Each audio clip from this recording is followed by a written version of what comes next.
ನಮಸ್ಕಾರ ರೀ ಎಲ್ಲರಿಗೂ. ಇವತ್ತು ನಾವು ನಮ್ಮ ಹುಬ್ಬಳ್ಳಿ ಒಳಗೆ ಗೋಕುಲ್ ರೋಡ್ದಾಗ ಇರೋದು ಇದು ಧಾರಾವತಿ ಆಂಜನೇಯ ದೇವಸ್ಥಾನಕ್ಕೆ ಬಂದೀವಿ. ಇಲ್ಲಿ ಹಂಗ ದರ್ಶನ ಪಡ್ಕೊಂಡು ಹೋಗೋಣ ಅಂತ ಬಂದೀವಿ. ನಮ್ಮ ಸಂಜೆಯವ್ರು ಒಂದು ವಿಡಿಯೋ ಮಾಡೋಣ ಇದ್ರದ್ದು ಅಂತಂದ್ರೆ ಅದಕ್ಕೆ ವಿಡಿಯೋ ಮಾಡ ಅಂತೀವಿ. ಇದು ನೋಡ್ರಿ, ಇದು ಎಂಟ್ರನ್ಸ್. ಈ ಬೈಪಾಸ್ ರೋಡ್ ಕ್ರಾಸ್ ಮಾಡಿದ್ಮೇಲೆ ಬರ್ತೈತಿ. ಇಲ್ಲಿ ಒಳಗಿಂದ ಇಲ್ಲಿ ನಡ್ಕೊಂತ ಹೋಗ್ಬೋದು. ಇಲ್ಲೆಲ್ಲ car parking, vehicle, 2 wheeler parking ಎಲ್ಲ ಐತಿ. ಎಲ್ಲ ಅನುಕೂಲ ಐತಿ. ಇದು ನೋಡ್ರಿ,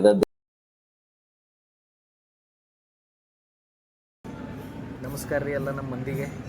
ಇವತ್ತು ನಾವು ನಮ್ದು ಹುಬ್ಬಳ್ಳಿ ಒಳಗಿನ ಗೋಕುಲ್ ರೋಡ್ ಇರೋದು ಧಾರಾವತಿ ಆಂಜನೇಯ ದೇವಸ್ಥಾನ ಬಂದೀವಿ. ಇದು ಆಂಜನೇಯ ದೇವಸ್ಥಾನ. ಇದೊಂದು 400 ವರ್ಷಗಳ ಹಳೆ ಪುರಾತನ ದೇವಸ್ಥಾನ ಐತ್ರಿ. ಭಾಳ ಪ್ರಸಿದ್ಧಿ ಆಗೈತಿ ಈ ಕಡೆ ನಮ್ಮ ಹುಬ್ಬಳ್ಳಿ ಒಳಗೆ.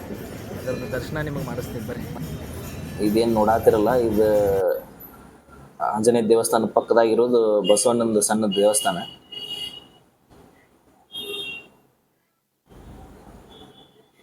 ಇವತ್ತು ಹೋದ ದಿವಸ ಕಾರ್ತಿಕ ದೀಪೋತ್ಸವ ಏನೋ ಇತ್ತು. ಹಿಂಗಾಗಿ ಎಲ್ಲ ಚೆಂದಾಗಿ ಭಾರಿ ಅಲಂಕಾರ ಚೆಂದಾಗಿ ಮಾಡಿದ್ರು.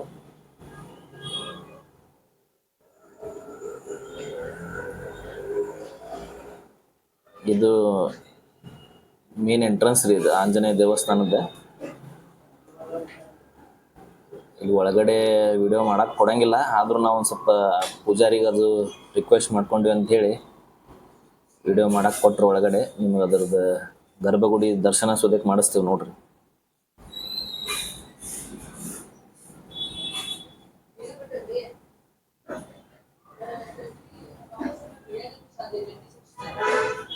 ಇದ ಮೇನ್ ಆಂಜನೇಯ ದೇವಸ್ಥಾನ ನೋಡ್ರಿ. ಆಮೇಲೆ ಇದು ಸ್ವಾಮಿಗಳದ್ದು ನಾವು ಪಾದುಕೆ ಅದಾವ್ರಿ. ಇದರಿಂದ ಏನೋ ನಾವು ತಲೆಗೆ ಮೈಗೆ ಇದನ್ನು ಹಚ್ಕೊಂಡೇವು ಅಂದ್ರೆ ಮನುಷ್ಯರ್ದೇನು ಮೈ ಕೈ ನೋವು ಅವೆಲ್ಲ ಮಾಯ ಅನ್ನೋ ಒಂದು ಮಂದಿಗೆ ಇದೊಂದು ನಂಬಿಕೆ.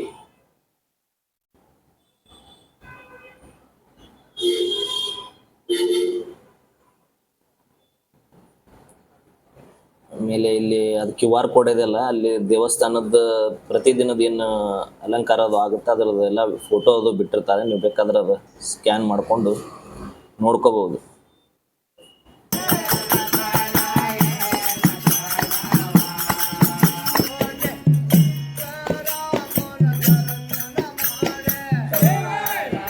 ಪ್ರತಿ ಶನಿವಾರ ಹಿಂಗಲ್ಲಿ ಲೋಕಲ್ ಹಿರಿಯರಿಂದ ಭಜನೆ ಇರ್ತತಿ. ಸಾಯಂಕಾಲವರೆಗೂ ಭಜನೆ ಪೂಜೆ.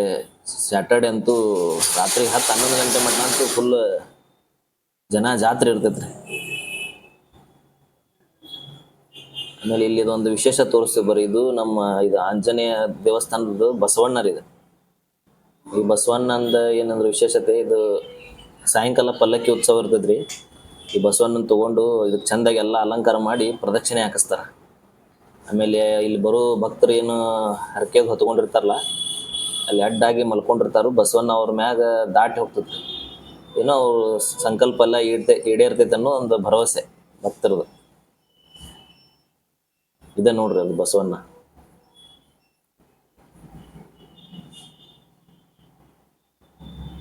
ಆಮೇಲೆಲ್ಲ ವಾತಾವರಣ ಅಂತೂ ಭಾರಿ ಚಂದ ಐತ್ರಿ. ಶಾಂತ ವಾತಾವರಣ, ಎಲ್ಲ ಗಾರ್ಡನ್ ಟೈಪ್, ಹಸಿರು ಗಿಡಗಳು. ಆಮೇಲೆ ಬಂದವ್ರಿಗೆ ಇಲ್ಲೆಲ್ಲ ಕೂಡ್ಲಿಕ್ಕೆ ಚೇರು ಎಲ್ಲ ಭಾರಿ ವ್ಯವಸ್ಥಿತ ಮಾಡಿದಾರೆಲ್ಲ. ಭಾಳ ನಮಗಂತೂ ಭಾಳ ಖುಷಿ ಆಯ್ತು, ಸಮಾಧಾನ ಆಯ್ತು ಈ ದೇವಸ್ಥಾನ ಭೇಟಿ ಮಾಡಿದ್ದು.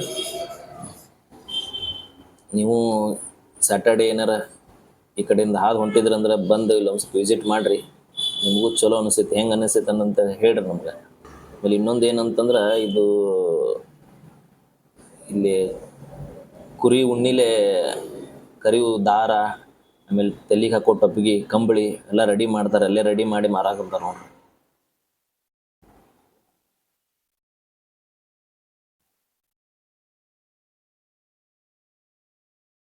ಇನ್ನೊಂದು ಲಾಸ್ಟಾಗಿ ಇನ್ನೊಂದೇನು ಹೇಳ್ಬೇಕಂದ್ರೆ, ಈ ನಾವು ವಿಡಿಯೋ ಮಾಡುವಾಗ ಅಲ್ಲಿ ಸ್ವಲ್ಪ ಹುಡುಗರು ನಮ್ಮ ಯೂಟ್ಯೂಬ್ ವ್ಲಾಗರ್ಸ್ ಅಂತೇಳಿ ಬಂದು ನಮ್ಮ ಜೊತೆ ಮಾತಾಡ್ಕೊಂಡು ನಮ್ಮದು ಯಾವುದು ಚಾನಲ್ ಏನೆಲ್ಲ ಕೇಳ್ಕೊಂಡ್ರು, ನಮ್ಮ ಜೊತೆ ಫೋಟೋ ಹೊಡ್ಕೊಂಡ್ರು. ಭಾಳ ಖುಷಿ ಆಯ್ತು. ಅದನ್ನು ಹಾಕಿದ್ದೇವೆ ನೋಡ್ರಿ. ಇದು ನಮ್ಮ ಧಾರಾವತಿ ಆಂಜನೇಯ ದೇವಸ್ಥಾನ ಈ ಕಡೆ ನಮ್ಮ ಹುಬ್ಬಳ್ಳಿ ಒಳಗಂತೂ ಭಾಳ ಅಂದ್ರೆ ಭಾಳ ಫೇಮಸ್ ಆಗತ್ತೈತ್ರಿ. ಭಾರಿ ಪ್ರಶಾಂತವಾದ ವಾತಾವರಣ ಐತಿ. ಇಲ್ಲಿ ಎಲ್ಲ ಅನುಕೂಲನೂ ಐತಿ. ಸಾಯಂಕಾಲ ಬಂದರೆ ಇಲ್ಲಿ ಟೈಮ್ ಪಾಸ್ ಮಾಡ್ಬೋದು, ಸ್ವಲ್ಪ ಶಾಂತ ರೀತಿಯಿಂದ ಕುಂತು ಸಮಾಧಾನ ಪಡಿಬೋದು. ಇಲ್ಲೇ ಚಹಾ ನಿಮ್ಗೆ ನಾಷ್ಟ ಸಿಗ್ತೈತಿ ಇಲ್ಲೇ ಬೇಕಂದ್ರೆ. ಆಮೇಲೆ ಸಾಯಂಕಾಲ ಇಲ್ಲೆಲ್ಲ ಪಲ್ಲಕ್ಕಿ ಉತ್ಸವ ಇರ್ತೈತಿ. ಆಮೇಲೆ ಭಜನೆ ಕೂಡ ನಡೆದೈತಿ. ಈಗ ನೋಡಿದ್ರಿ ನೀವು, ಮುಂಜಾನೆಯಿಂದ ಸ್ಯಾಟರ್ಡೇ ಪೂರ ಮುಂಜಾನೆಯಿಂದ ಸಾಯಂಕಾಲ ಮಟನೂ ಹಿಂಗೆ ಭಜನೆ ಇರ್ತೈತಿ. ನಾವು ಅಲ್ಲಿ ಹೋದಾಗ ನಮ್ಮ ಹೊಸದೇನು ನಮ್ಮ ಸಬ್ಸ್ಕ್ರೈಬರ್ ತೋರಿಸ್ಬೇಕನ್ಸುತ್ತೆ, ವಿಡಿಯೋ ಮಾಡಿ ಹಾಕ್ತಿರ್ತೀವಿ. ಇದೊಂದೇನೋ ಒಂದು ಸಣ್ಣ ಪ್ರಯತ್ನ ಮಾಡೀವಿ. ನಮ್ಮ ಸಂಜು ಕುಮಾರ್ ಅವ್ರದ್ದು ಯೂಟ್ಯೂಬ್ ಚಾನಲನ್ನು ಸಬ್ಸ್ಕ್ರೈಬ್ ಮಾಡಿರಿ. ಆದಷ್ಟು ಈ ವಿಡಿಯೋ ಶೇರ್ ಮಾಡಿ, ಲೈಕ್ ಮಾಡಿರಿ. ನಾವು ಹೊಸ್ದಾಗಿ ಒಂದು ಚಾನಲ್ ಸ್ಟಾರ್ಟ್ ಮಾಡ್ಯಾರ. ಅವ್ರಿಗೆ ಹರಿಸಿ ಬೆಳೆಸ್ರಿ. ನಮಸ್ಕಾರ.